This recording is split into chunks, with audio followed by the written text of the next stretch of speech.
And I still remember they have this presentation that they made to me, and they said, okay, now we're going to take you into the field and we're going to take you to a daycare center.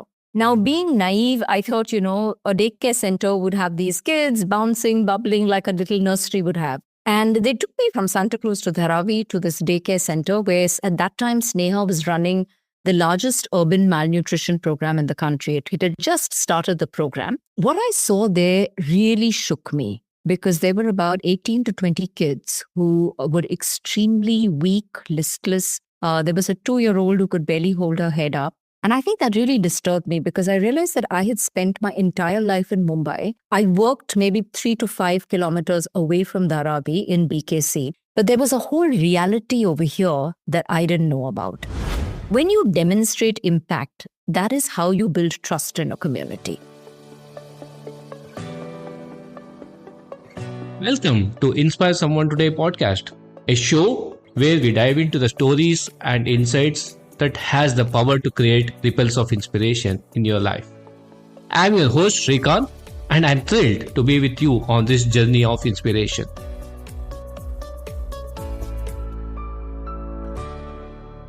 Hey, we are back. Welcome back, my dear listeners, for yet another episode of Inspire Someone Today. Joining us today is Vanessa D'Souza. After having a successful stint in the corporate world, she decided to move on to the social sector. And joining us as CEO of Sneha, a wonderfully crafted acronym for Society for Nutrition, Education and Health Action. It's an absolute joy and pleasure to have Vanessa joining us for this episode of Inspire Someone Today. Welcome to the show, Vanessa. Thank you, Shrikant, for having me on the show. Great. So you were somebody who was championing on the corporate world for a little over 2 decades. Right. More precisely in the banking sector. And the crossover happened to the social sector. Right. Even before we get to that point, Vanessa, tell us, where did you grow up and did it affect you to what you have become today? What was those triggers for you to do what you have been doing today? So actually, I grew up in a way, I think, in a very unreal world.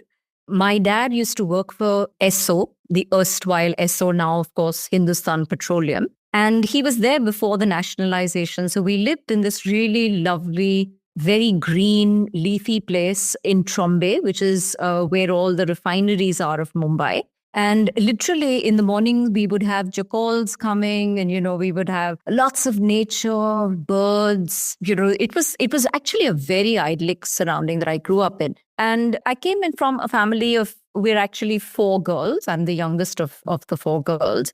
So in a way, I think we grew up to be very independent. And I had a working mother, which was quite rare at that time. So we grew up, I think, very independent. I still remember at the age of 11, I had the keys to the house and I would let myself in. There was nobody at home and, get my lunch organized and so on and so forth. And I actually think that was really a good thing because we were forced to grow up, I think, a little faster than other kids who were pampered. And the second is, we were also given a sense of responsibility, but no one ever hounded us. So, I never ever had my mother taking up my homework or, before an exam, taking up anything. It was, we were left told, you have to be responsible.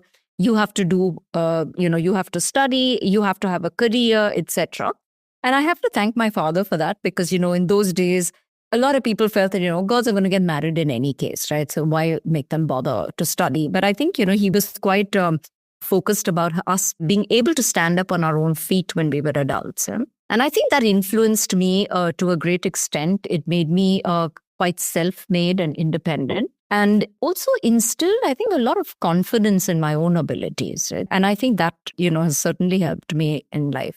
Having said that, Shrikant, I think with respect to the move to the social sector, I don't think there was any specific influence. Both my parents worked for corporates. So I was never exposed really to the social sector. I think the only thing that I recall is every year at Christmas time, on Christmas Day actually, we used to bring 2 blind kids home to spend the day with us, right? So they would come in, they would be picked up and it was organized by some blind school to give these blind children, an outing. Of course, in those days, kids were allowed to go without any fears that we would have today. But it was actually and I still remember that so clearly because they had such a different a reality to all of us. And I think that kind of sensitized us in a way to what was happening around us. But otherwise, I don't think there was, any major influence of social work or, societal contribution other than that in the way I grew up. So in some ways, those seeds were sown, not necessarily saying that, okay, this is what it will transpire to, but the seeds were sown. And then after having such a long stint in the corporate world, like I said, you moved into the social sector. Can you walk us how this was a defining moment or a redefining moment for you? What was easy? What was difficult? What has changed from your own perspective, having worked for 20 odd years, moving to this sector?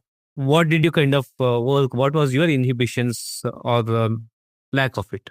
So actually, there was no plan, and I never ever thought that I would move to the sector. It was it was an event that triggered the move. I was on a flight from Mumbai to the US. It was a 17-hour flight, and I collapsed on the flight. I had no pulse. And fortunately for me, my husband's a doctor, and, he was next to me, and, they could give me oxygen and they revived me. And I think for me, in many ways, it was a huge wake-up call because my children were quite young at that time. And I thought, what am I doing? I'm working myself to the point where I'm going to kill myself. And, what happens to my family, my husband, my children, they'll be left suddenly without anyone. And I think because I went on a holiday after this incident, it also gave me time to reflect. When your mind is busy, you have no time to reflect. That's when I made the decision that I needed to get off this treadmill. I needed to slow down. I needed to, do something different that I could then physically and mentally cope with. So I came back, but I took a whole year, Srikanth, to make a decision to leave because, I wanted to settle my life. I wanted to, make sure that I was comfortable before I left. And then I left not knowing what I wanted to do. And one day, the founder of Sneha called me and said, we've just finished a board meeting. And we've been struggling to raise funds. And some of the board members recommended your name. So would you like to come and help us to raise funds? Now, I had no idea. To me, an NGO was still, somebody going distributing food, with a jhola and a kurta and so on and so forth, right? And I said, okay, fine, I'll come and I'll see what you're doing. And I still remember they had this presentation that they made to me. And they said, okay, now we're going to take you into the field and we're going to take you to a daycare center. Now, being naive, I thought, a daycare center would have these kids bouncing, bubbling like a little nursery would have. And they took me from Santa Cruz to Dharavi to this daycare center, where at that time, Sneha was running the largest urban malnutrition program in the country. It had just started the program. What I saw there really shook me because there were about 18 to 20 kids who were extremely weak, listless. There was a 2-year-old who could barely hold her head up. And I think that really disturbed me because I realized that I had spent my entire life in Mumbai. I worked maybe 3 to 5 kilometers away from Dharavi in BKC. But there was a whole reality over here that I didn't know about. And I actually felt a very deep sense of guilt and remorse, saying, how could I have been so insensitive to what was happening around me? And so I said, fine, let me now volunteer. So for 2 years, I helped to fundraise at Sneha. I would go in, spend time, go into the field, attend review meetings, because if you have to sell a product, you have to know what the product is about, right? So I spent some time, but at the end of 1 year, the founder actually told me, she said, our CEO wants to leave and would you be interested in taking up the role? And I was completely unprepared for it, Srikanth, because, it's one thing to volunteer. It's another completely different kettle of fish if you have to lead an organization. And you're still in the corporate at this point of time. No, I had left, but I was not a social worker. I wasn't a public health specialist. I wasn't a doctor. I mean, what could I have done in an organization like that? Anyway, it took me a whole year to agree. And at the end of it, she said, okay, let's have a deal. You try us for 3 months and we'll try you for 3 months. And if we're not happy, you go back to volunteering and we look for somebody else. So I thought that was, a fair deal. And I decided to go ahead and start. At the end of 6 weeks, she tells me, I'm sorry, I can't even give you 3 months. You have to decide this weekend. It was a Friday evening. You have to decide this weekend because the donor that is funding that malnutrition program that I went to said that if you don't have a full-time CEO, we're not going to continue funding. And that really shook me because that was the incident that really disturbed me and got me to agree to actually volunteer with Sneha.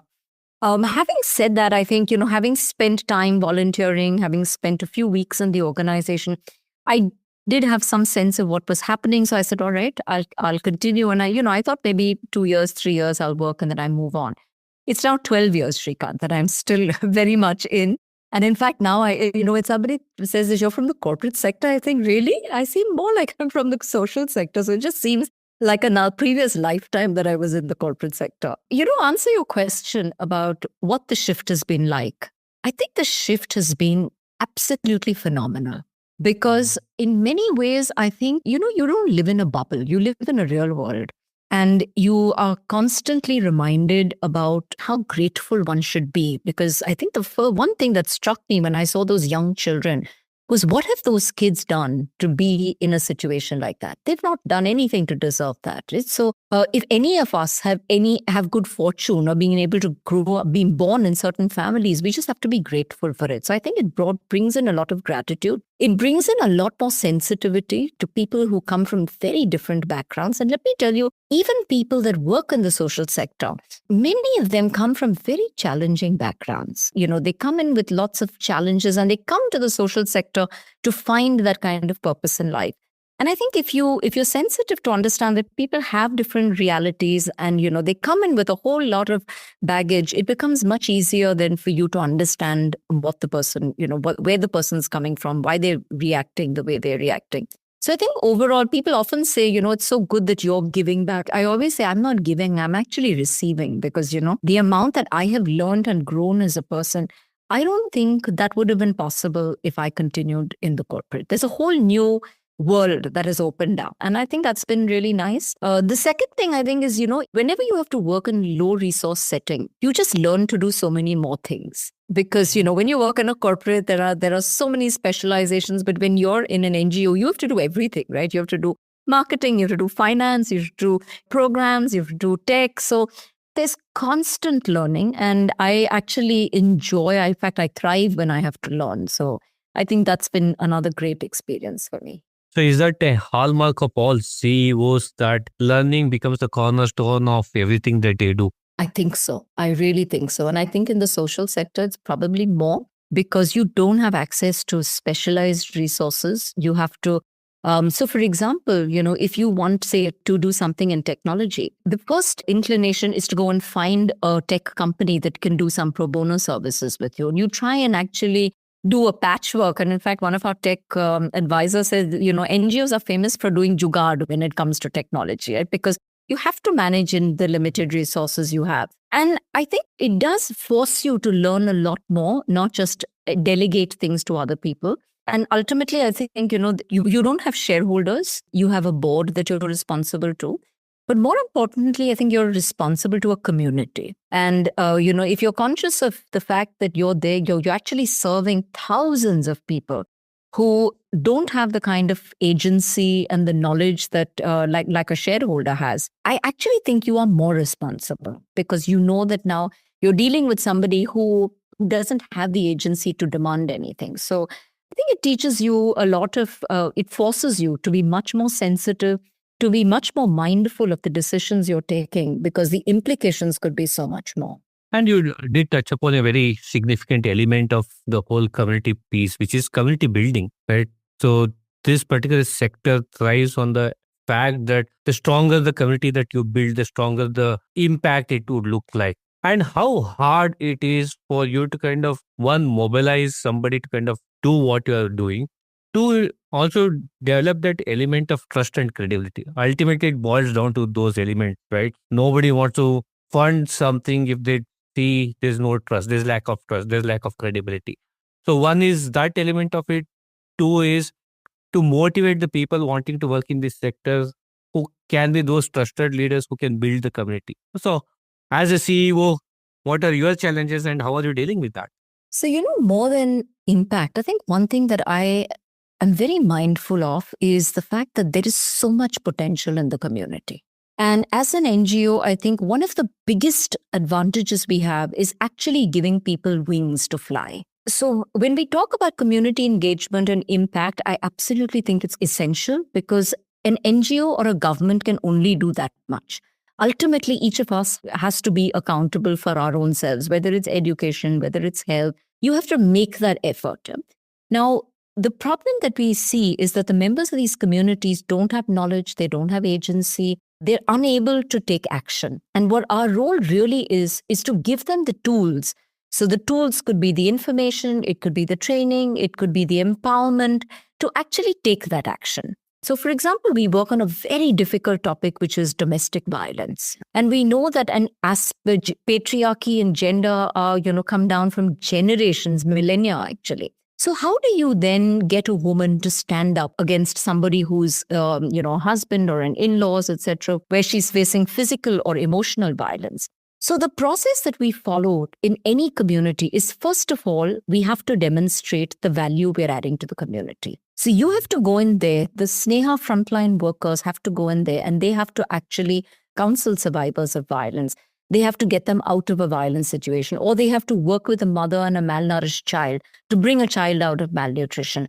When you demonstrate impact, that is how you build trust in a community. They know then that you are somebody, you don't have a vested interest, you're there really for the good of the community. And when you have experienced something positive, there is a tendency for you to want to help to provide that same experience to somebody else. So a woman who was experiencing violence, if she's been supported, counseled, and her family situation has improved, she feels responsible to go and help another woman that is experiencing violence. And she has the lived experience. So she knows what the woman is going through. She knows the challenges that she has to face to get out of that situation. So as we work with more and more community people and we create impact, we build trust. We also then build this community of people who then want to do something for themselves, for their neighboring community. And that really is the only way to bring about sustained change. One of the issues that most NGOs grapple with is how do we then sustain this change we've made? I may bring down malnutrition, I may reduce domestic violence in a community, but I cannot be in that community forever because there is too much of work to do. I need to go to another community. So the only way to do it is to enable the people in the community to address their own issues. And you'd be surprised, Shrikant, once you teach them how to address let's take domestic violence, or how to go to a public health facility and access services. Next, you'll find they're demanding, not demanding, but they are negotiating water sanitation issues. They're negotiating admission for their children in school because somewhere deep down, they have now believed in themselves and their abilities, and they are then empowered to take action. And that's what we really want to do because, they live in very complex worlds. I may be working only on health or gender-based violence, but there are so many other issues they have to deal with. They have to deal with a corrupt ration officer. They're going to deal with challenges of school education. So how do you help them to build that kind of confidence and agency that no matter what problem they have the innate ability to, first of all, come together as a community and to solve in a very collaborative manner? And I think that's really what we aspire to do because we feel that if we can build this strong community of women, men, adolescents, then we can actually empower a community to take whatever action they need to take to improve their own lives. And we're often asked, when you work on domestic violence, how do you work with the men? In any population, you will always have men who are also sensitive to women's needs, who also do not perpetrate or inflict violence on their wives. So you have to pull out these role models and you have to use them to actually bring about change in a community.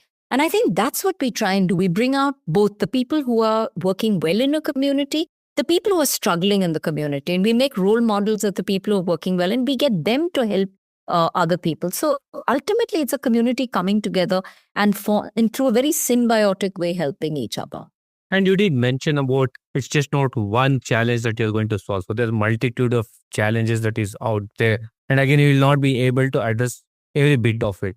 So how do you help these individuals to prioritize that? And how do you help the community to scale? Because beyond certain point, you want the community to scale, be self-sufficient, and also manage a lot of these things that come their way. So help us understand the prioritization challenge as well as the community expansion challenge. So the prioritizing is always done by them. They know their own reality. They know what is important to them. For example, we work with pregnant women. And we always encourage the woman, get your husband to accompany you for an antenatal checkup. And we found that many of the men were not doing it. So we actually did a small qualitative study to understand why men were not doing it. And the men said, we're all daily wage earners. When we know our wife is pregnant, for us, every day of earning means we're contributing to the life of that, to the future of that child. Now, that's a reality, Shrikant, you and I don't understand because we are not daily wage earners. So when we have to think of a community, I don't think it is our decision, it is their decision, it is their reality. But what we have to do is we have to facilitate them to help them make those decisions. So, for example, if they have 100 things to work on, typically we see in communities there are two priorities for them. The first is livelihood because there's poverty in these areas. For them it's each day is these are daily wage earners. So definitely livelihood is the first priority. And the second priority for them is education of their children because they feel that's the ticket out of poverty. Now, aspects that we work on, like health, are completely low priority for them. In fact, they're often low priority for many of us, right? Only when we fall sick, we think of our health, right? So for us to make them understand that if you want your child to reach school, your child has to be well nourished actually from the day of conception. And how do you make sure that right through your pregnancy period, you keep healthy so that you deliver a healthy baby. And then right till the child reaches school, the child remains healthy and out of malnutrition so that when that child gets to school, the child can reach full potential. We also constantly try and tell them in a very simplistic way that, certain forms of malnutrition, like stunting, impairs cognitive development of the child. And it is irreversible after the age of 2 years. So if you want your child to reach school and, to do well in school, the first few years, the first 5 years are so critical for the growth and development of the child. And this is the way we make health a priority in their lives. Because otherwise, in their day-to-day lives, it really is not such a priority. So I think it's all about educating, informing them, making them aware of the different aspects of their lives that they need to address, whether it is livelihood, it's education, it's health, it's water sanitation, so that ultimately, and today mental health, well-being has become such a big issue, right? So even well-being is important. It's all about educating and informing them about each of these issues. But ultimately, decisions have to be taken by them because only they understand their reality. Yeah. And for a lot of our corporate listeners who's hearing to this conversation, this burning want of wanting to do something, wanting to give back, wanting to find purpose.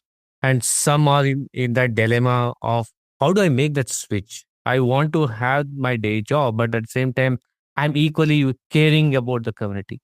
What would be a word of advice for folks like that who are on tenterhooks, who want to do something, but don't know how to go about doing it?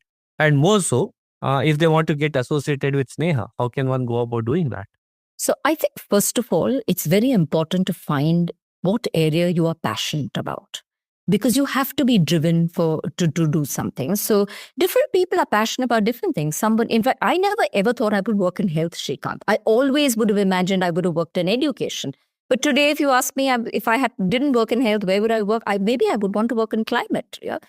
So there are many things that, that people have to see. And the only way to find out what you're passionate about is to visit many NGOs. See what's happening on the ground, understand the realities of the people, understand interventions. Then you begin to relate to certain causes. So I would say the first thing is go and visit as many NGOs as you can. You find the aspect that you feel strongly about, because trust me, even till today, after 12 years at Sneha, there are many times I go into the field to once again connect with why I am with Sneha, simply because you can get distracted, that for all practical purposes, it sometimes seems like another corporate job. Yeah? So finding that passion is the first thing, and that the best way to do it is to get into the field. The second thing is everybody has a talent. Yeah? You can provide your talent in many ways. And I'll give you examples of so many different ways that people have helped us. People have come in and said, we are from the financial services sector. What can we do to help you? So we do financial literacy. Somebody's from an IT sector, we do computer literacy. Someone else says, I'm very artistic. So, you can do photography. You can run an art session for people who are stressed and have anxiety and stress, and we're working with survivors of violence. So, you give them a little bit of time to distract them, to relax them. So there are multiple ways. Now, if you're willing to give more time and expertise, You can help with higher level things. So we've had people come in and help us with protocols, help us with documentation, with research, with setting up technology, with creating apps. So those are more in longer term engagements. But, it really depends on how much time you want to give, how passionate you feel about the topic, and then how much you want to contribute. The only thing I would urge people is when you come in and you commit to doing something, I would urge them to complete what they're doing. Because we do sometimes see corporates coming in, they start, very enthusiastically, and then you'll never see them again. And that is actually a lot of waste of time for NGO staff, because, you take time out to explain things to them, and then they come once or twice and then disappear, and you finally don't have a deliverable. So that I would say avoid. So we have, for example, lots of events in the community. We'll have 16 days of activism against domestic violence at the end of November, early December. And we have lots of people coming in, joining campaigns, creating posters, writing poems, songs, doing little street plays. And these are all volunteers that are doing it, right? So they work alongside our teams, and they actually bring in a lot of creativity and a lot of energy to a lot of these events. So I think there are multiple ways you can engage. It could be for a day, it could be for a shorter period of time, or it could be higher level activities that you commit to for a longer time. But I would urge people to do whatever they can in whatever way. It could be in your home, it could be outside, it could be, with your vendor. And it's sometimes as simple, Shrikant, is saying, I'm going to buy vegetables. Let me not bargain with this vegetable vendor. Because for me, 20 rupees is nothing, but for him, it is a huge amount. And for me, even that is actually helping somebody. So there are so many ways that, we can help. And I think we should just look at, doing whatever way convenient is convenient for each person. And that's a huge tip that you shared, that the 20 rupees means nothing for many of us, but it means a world for those daily wage earners. That's right. That's right. And if we were to ask you a transformational story that has happened in your association with Sneha, if you were to kind of share one or two anecdotes of how these interventions has transformed lives, has transformed individuals, what would that be? I want to share with you a very specific incident that I think has left quite a tremendous mark on me. This was a program, again, on child malnutrition. I was going into the field, and my team said, we're taking into this home of this severely malnourished child that we've been working with for some time. And I still remember I went into this home. It was not more than 10 feet by 10 feet. There was absolutely no ventilation, no window. There was just one door. And on the ground was lying this child with a huge scar, from the top of the chest right up to the lower part of the chest. So the child had a hole in the heart. And that was actually, so the child needed, surgery, and our team helped them find doctors, subsidized surgery, etc. And the child survived, and the child was in the recovery phase, but doing well. And I remember we went to the house, and the father was so grateful. And he suddenly disappeared from the house. And the next thing I know, he's come back with this huge bottle of Pepsi. And, Shrikant, I felt so bad because I thought, he has now spent his life savings to save this child. But even then, the generosity that you see in those communities is just unbelievable. Here we struggle sometimes to get funding out of people who are so wealthy. But here, this poor man, because the team had helped him, this was his way of repaying. And I think those stories really reinforce your belief in humanity. And if I say, I tell you that, it's great, I've learned so much. These are the incidents that, you learn from. There's another story that, we work with survivors of violence. And I remember this woman saying that she was at a point where she came to us completely. She actually had fractures. She had a lot of physical violence on her. And it took about a year of counseling with her husband, the family, etc., for her finally to be reunited and live happily. And what she started doing then was she decided that she needed to be financially independent. And she started working. But more importantly, she made sure that her daughters were financially independent, and she made sure that her son was also sensitized so that the son didn't inflict violence, on his wife. And I just thought, I said, here is a woman who has gone against all odds. She's had the courage to come, take counseling services, But then she's not stopped at herself. She's also worried about the rest of her family. And then what she does is she then becomes a volunteer so that she can start helping other women in the community. So, just one incident. Then I asked her, I said, why are you doing this? And she said, just like someone came to help me, I feel it is my responsibility to go and help somebody else. And I thought, in our lives, there are so many people that help us. And none of us have reached where we've reached unless a whole lot of people had helped us, right? But do we think constantly of how we can keep on paying that forward to other people? We don't necessarily do it, right? So we take a lot of it for granted, thinking that, we're entitled, we're born here, and this is, where we are. So I think some of these stories really are extremely impactful because it makes you feel that whenever they get anything, there is so much of gratitude and so much desire for them to give back in their own way. And they give back by giving of themselves in many ways. So I think those are really inspiring stories for me. And it helps you believe that, at the end of the day, there is so much of goodness around. It's all you need to do is just look for it and you'll find it somewhere. So very true. And what powerful stories they are. Thanks for sharing that. And kind of reinforces the fact that we got to move away as a society from taking stuff to giving stuff. I think we got to inculcate the whole mentality of what can we give more of thought. It's just not money, right? It's more of thought, more of goodwill, more of compassion. I think the more you give, the more you receive. That's right. Totally agree.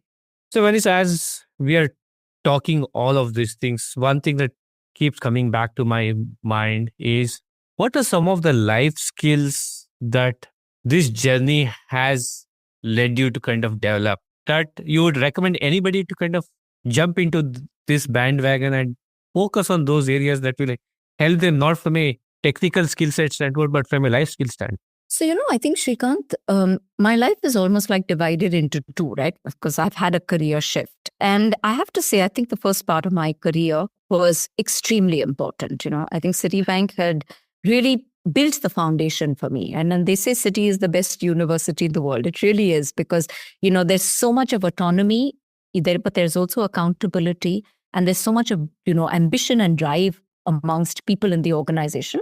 So you learn a lot, I think. And I always say that, people say, how does it feel to make the shift? And, do you think that this would have been a better career for you? And I say, no, I think there is a time and place for everything. And I do believe that this was a really important foundation because there are so many skills that I learned in the banking sector that I now bring to the social sector. And I'll give you an example. Every day we are faced with a multitude of risks. And in the social sector, you don't think of them as risks, right? You just think that everything will kind of work out. But I think when you come from a corporate sector, you're quite cognizant of it, right? And you do make decisions keeping in mind the risk to the organization, to your stakeholders, your community, whoever you're dealing with. And I think that's an important aspect when you're leading an organization. Managing risk is an important thing. The second is taking risk, right? Again, when you work in a corporate sector, you do learn to take risks, right? And I think it's important in the social sector, there isn't enough of past evidence because there is so many new things. So for example, urban health, right? There is so much of experimentation in urban health, so much to learn about how do you address malnutrition at scale. I mean, clearly, if it was so simple, it would have all been done by now, right? Or how do you address domestic violence? These are very, very complex issues. Yeah?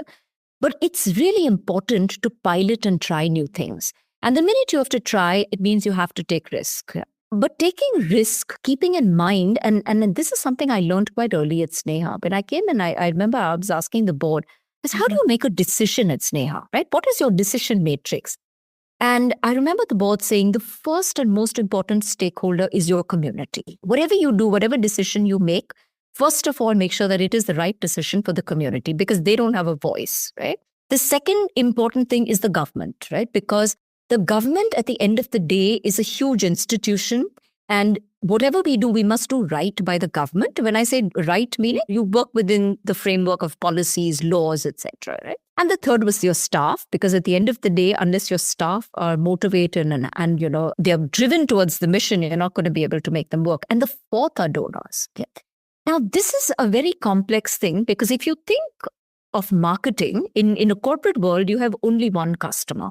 Whereas in a social sector, you have two customers. You have your community as one customer, that's the customer you are serving, but you have a donor who is also a customer from whom you're getting funds. And sometimes the two customers are not necessarily on the same page. And that's when I think our role of, making sure what is our North Star? Our North Star is the community. And if we do right by the community, I believe that in the long run, we will never really be making wrong decisions. I think the other thing that I have learned is learning to deal with very, very diverse people. In the corporate sector, you do not see so much diversity. Right? So diverse people, diverse situations. So one day, Shrikant, I'm at a 5-star hotel making a presentation. The next day, I'm sitting on the floor in a slum. So it is so diverse, right? And I think that kind of diversity requires one to keep a very open mind. You have to be very adaptive, and not just be adaptive, you have to actually see the value in every situation. And I think that's a great flexibility that I have learned from this sector. And the third, I think, a big switch is empathy. To work with empathy, not just with your community, but even with your teams. Yeah? Because the staff who come here, many of them, Shrikant, you'll be surprised, they are so highly educated. They are so incredibly bright. They could have had the best corporate jobs. Yeah? But they come here, and I really salute them. They come here when they're very young, and they give their lives to this sector. And, you cannot take this for granted because they have options, but they choose to do it. I mean, I might have come after spending 21 years in the corporate bank, so I don't think, in the corporate world, so I don't think it's so fabulous. But these are people who could have gone from day one into a corporate world and chose to actually take a different path. So I think one has to be empathetic.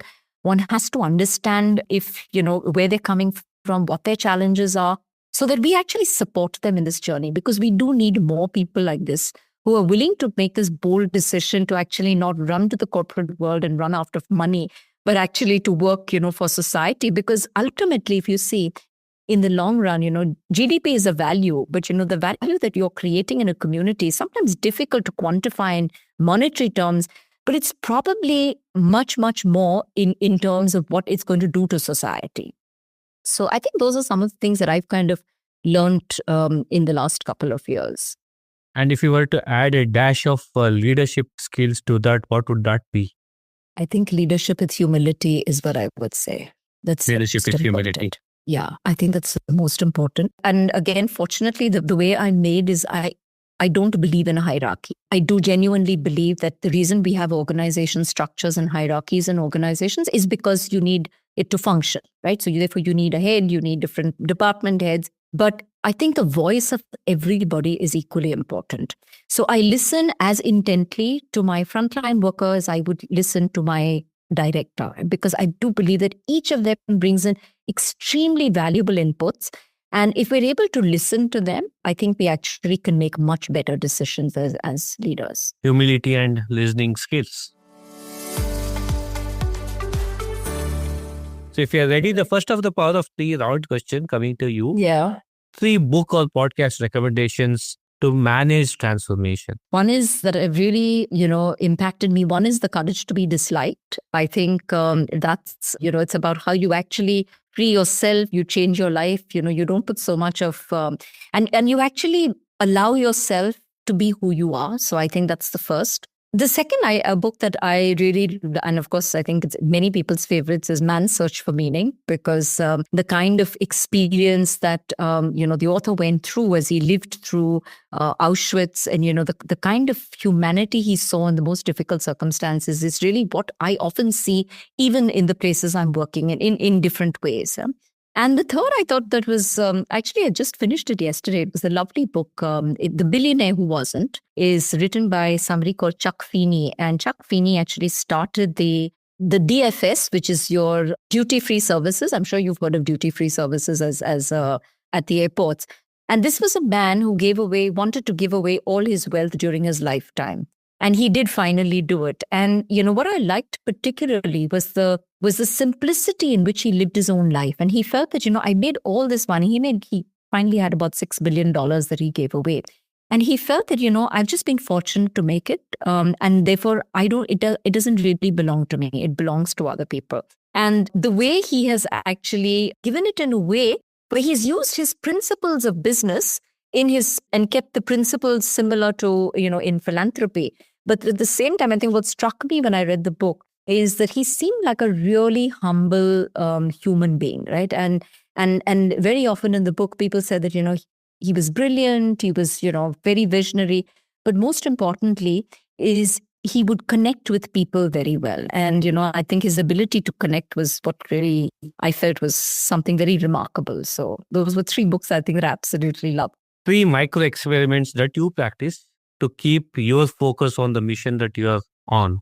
One is to try something new, and if we fail quick and adapt quick. So that's something that we've tried to do as much as possible. And I'll give you an example of this. So very recently, actually, about a couple of months ago, we decided to start a WhatsApp chatbot in the community because we did want to encourage the community to, to democratize knowledge, to give them, have the ability. And today, we know smartphones are all pervasive. But, there, like any tech application, there were lots of challenges, lots of glitches. So, constantly adapting and moving and saying, okay, this is not working, let's try this. I think that ability to move quickly is an important thing. Second is, it's very important to keep trying new things. And I'll give you another example. We want to bring down costs of work because, we all work in very low resource settings. So we are often we're often brought new things to test. So maybe there's a new non-invasive way of testing anemia in women, or it could be a simpler way to do anthropometry of children.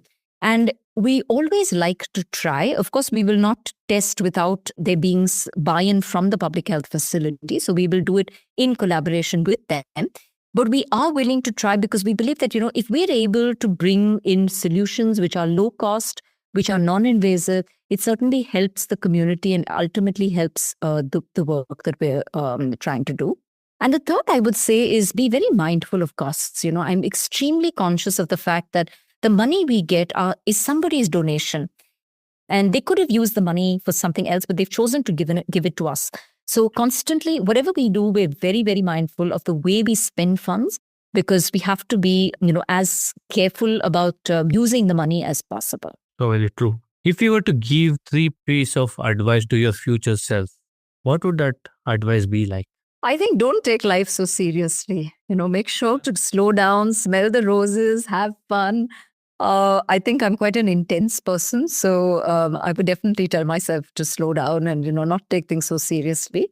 I think the second is self-care is underestimated. And as a leader, I think it is extremely important because if we are under stress, we may make wrong decisions. And those decisions could have huge implications and repercussions. So I would say that's another thing I would constantly tell myself, self-care, make sure you get time to, and I do, Shrikant, I do really try and balance my life, get time for exercise, nutrition, etc., etc. And third, I think, which I really feel is important, is whenever you're interacting with someone, give that person your full attention. The person, the situation, because I really feel it's the greatest form of generosity to somebody, to really give the person and the situation all your time and attention. So I think those are 3 things that I would tell my future self also. Who, according to you, are the 3 change makers, organizations or individuals to watch out for?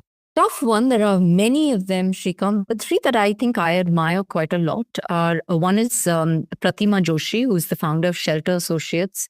She has actually brought a toilet to every home in slums in Pune, Kolhapur, Satara, a whole lot of places in Maharashtra. Unfortunately, we've not been able to bring her to Mumbai because she thinks Mumbai is way too cramped to do that. The second person that I think that again, very visionary and has done something very interesting is Raj Gilda of Lend a Hand. He has actually seen the power of bringing alternative education into schools. So when I say alternative, it is bringing in carpentry, electrical work, catering services, because his belief is that, we've been so academically focused on science, maths, history, geography, and we've just forgotten all the other skills that are needed for all of us. And he's actually started this whole program, and not he has put it into the class 10 syllabus in several states across the country. So I think that's really an incredible feat he's done. And providing opportunities to people to young people to do things that they really enjoy doing instead of being stuck in jobs that they're miserable about. So I think it's really a very joyous thing that he's doing. And the third person I think is doing some amazing work is Pooja Taparia of Arpan, where she works on child safety. She's really been able to bring the issue of child safety to the center and forward in schools, in communities. And given how important it is to keep our children safe, I think it's tremendous work that she's done. So I think those are three. There are many, but I think these are three people that stand out for me. Any lessons learned from setbacks? Anything that you would want to share? 2 lessons. I think first of all, learn to say no. In our desire to do more and more good, it's very easy to say it's very easy to say yes. It's very difficult to say no. But I think saying no is important because it prevents mission drift. It also helps you to manage your own time. When you try and stretch yourself too much, then you end up making a mess of everything. So I think that's one thing that I have learned very strongly to say no and not feel guilty about saying no. The second thing I feel is, you tend to give people a very long rope, you be accommodate them, you try and understand them. But sometimes I think they use a rope to hang you. So I would say, give people a rope, but make sure it's not too long that they hang you. Make sure at some point, you decide where enough is enough and you end a situation that isn't going well. And I think that the one thing that I learned in my entire life, not just in the social sector, but, putting my corporate sector and social sector together, is in the long run, hard work and competence really pays off. People who play politics, play games, do things in not the best way, they do pay the price for it. I've seen it in my own life so many times, Srikanth, that I always tell my children also this, when they get upset about something, I say, do what is right, because in the long run, that's the only thing that matters. So these are, I think, 3 lessons that I have learned. What lovely lessons they are indeed. If there are 3 individuals you would love to have lunch or dinner with, who those 3 individuals you would want to invite? I think I would like to invite Azim Premji. And I'll tell you why I say this. In my I think the first year that I joined Sneha. So Azim Premji Philanthropy funds us. And this was in 2014, I think. And he came, and he wanted to meet the organizations that he was funding. And I was really scared when I was meeting Azim Premji. I said, what is he going to ask me? And, I was quite new at that time. I wasn't, I wasn't really so familiar with the sector, especially the issue of gender-based violence that he was going to be, that they were funding. He asked so many questions, Srikanth, but not once did I feel he was asking the questions to check whether we were doing what is right. He was asking the questions to really deeply understand what the issues were. And there was so much humility in the way he was asking questions that I think I would definitely want to spend and have lunch with him, because I think I would learn so much from him. The second person that I think I would love to have lunch with is Michelle Obama, because, I've read her book and I am absolutely amazed with the journey she's traveled and, where she was and where she's reached. And yet she has been able, despite all that, she's been able to stay very balanced. It was very easy for her, for that power and success to have gone to her head. But she's been able to do, just to stay balanced, to keep her family in the 8 years that, they were in the White House, they came out squeaky clean. And also the whole program that she drove on eating right, eating nutritious food, it's, reducing junk food consumption. I think it was, you have to be in that position to make those kinds of changes. It's not easy. We know that the FMCG companies are extremely powerful. And, but if you're in a position, I feel that anyone who's in a position to make change, they should make change, because they have that position for a few years and they can do so much with it. So I think she's the second person. And I think the third person probably be Indra Nooyi, because I think a lot of working women can relate to the struggles that she has been through. Trying to handle family, career, work, challenges of work. So I think when I hear her stories, you almost feel that she seems so real, in her own journey, and you can relate to so much that she says. So again, she's probably somebody I would love to spend time with. Anisha, I must say that you have aged the Power of 3 around like a pro. As we kind of come closer to wrapping up this conversation, we spoke a lot about community, building the community. I would want to touch upon one element that is common between the communities and the corporate world, which is about scaling. right? What are some of the things that you need to consider when you're scaling something, and what are the pitfalls to avoid when you're scaling something? So, Shrikant, I want to first define scaling. Okay. There are two ways that we define scaling in the social sector. The first is when we scale deep, and the second when you scale wide. Yeah. And I think both are good. It's not that one is good and the other isn't. So when you scale deep, what you're doing is in a community, you're solving more problems. So I'll give you an example. Let's take we start working on malnutrition. And then we find that the woman is unable to care for herself and her child because she's facing domestic violence, right? Her child is falling sick because, water sanitation is a problem. She needs income, but she can't go out. So therefore, how can we make sure that social protection schemes can help her get some minimal income while she's sitting at home? Or she gets, say, her food rations, so get some kind of subsidized food. And what you find is over a period of time, in order to save this one child, you are doing more and more in the same family. We actually find that when you do more than one intervention in the family, you're able to influence the family and that whole community in a greater way. So you're actually able to make deeper and longer lasting change. And there are many corporates that actually do this kind of community development because they believe if you work in one area and you work deeply, you can really make lasting impact for change. The other way of scaling, of course, is to keep, expanding, setting up branches, very much like a corporate would do. And, I just want to say also here, and especially I think sometimes corporates think that, just scale is a numbers game. Yeah. You have to realize that when you're dealing with communities, it's also about quality.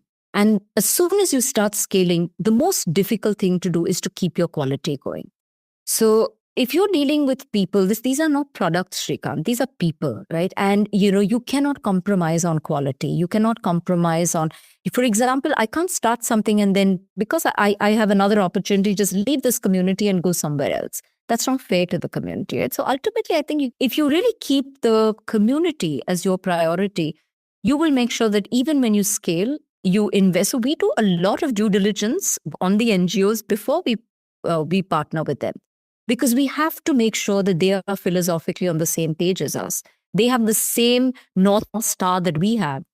They are willing to learn and adapt, willing to learn from us. Right? And we also learn from them because when I take my program of urban nutrition into a rural or a tribal area, I'm actually building and developing on my model because now I'm learning how to work with a tribal population or a rural population.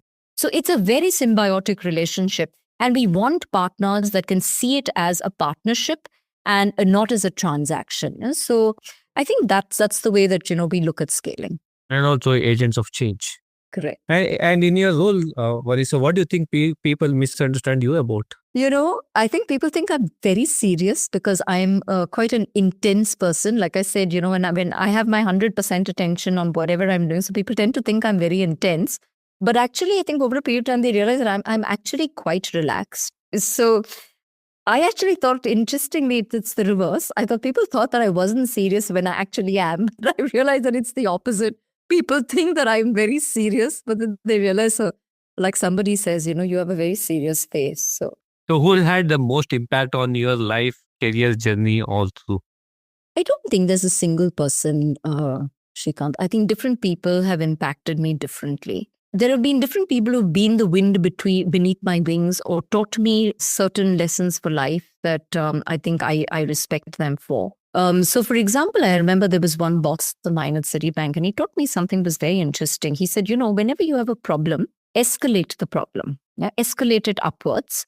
Because two things. One is you build trust, with your superiors because they know that when there's a problem, you're not hiding it. You're actually escalating it to them.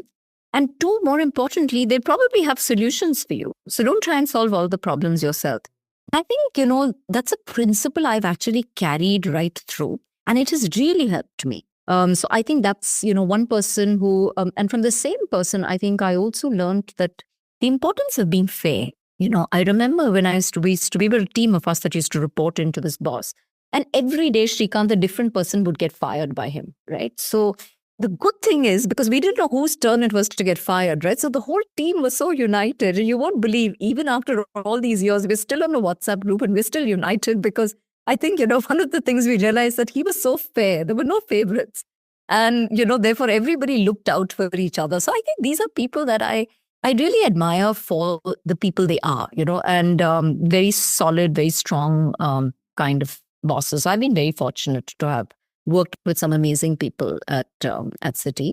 I think the other thing is maybe some of my teachers have also been a great influence on me and, have been very, very encouraging, supporting, and taught me to believe in certain things that I didn't even know were possible in myself, right? So I think those are the kind of people who kind of have left impressions on me. Varisa, hats off to what you have been doing, taking this new wind of life and making the difference to the community around. Couldn't thank you more for taking time and sharing your journey, your insights on what you have been doing with Sneha. Wishing you loads of luck, lot more success. Before we sign off, this show is all about creating ripples of inspiration, which you are doing. What's your Inspire Someone Today message to all the listeners out there? I think my message to everyone would be go beyond what you're currently doing. Try and be sensitive to everyone try and be sensitive to people around you. Ultimately, we're all interconnected in this large world. If we think we're not interconnected, I think we're mistaken. We are interconnected. I think the pandemic taught us that nobody's safe from anything in this world. So the more the more we are sensitive, the more we connect with people, and the more we help each other, I think we'll all be a much better place. Yeah, that's a recipe for creating a much better place is see that you are part of the interconnected world and go beyond. I think that's the name of the game, go beyond. Thank you for joining us on this episode of Inspire Someone Today. This is Srikanth, your host, signing off. Until next time, continue to carry the ripples of inspiration. Stay inspired, keep spreading the light.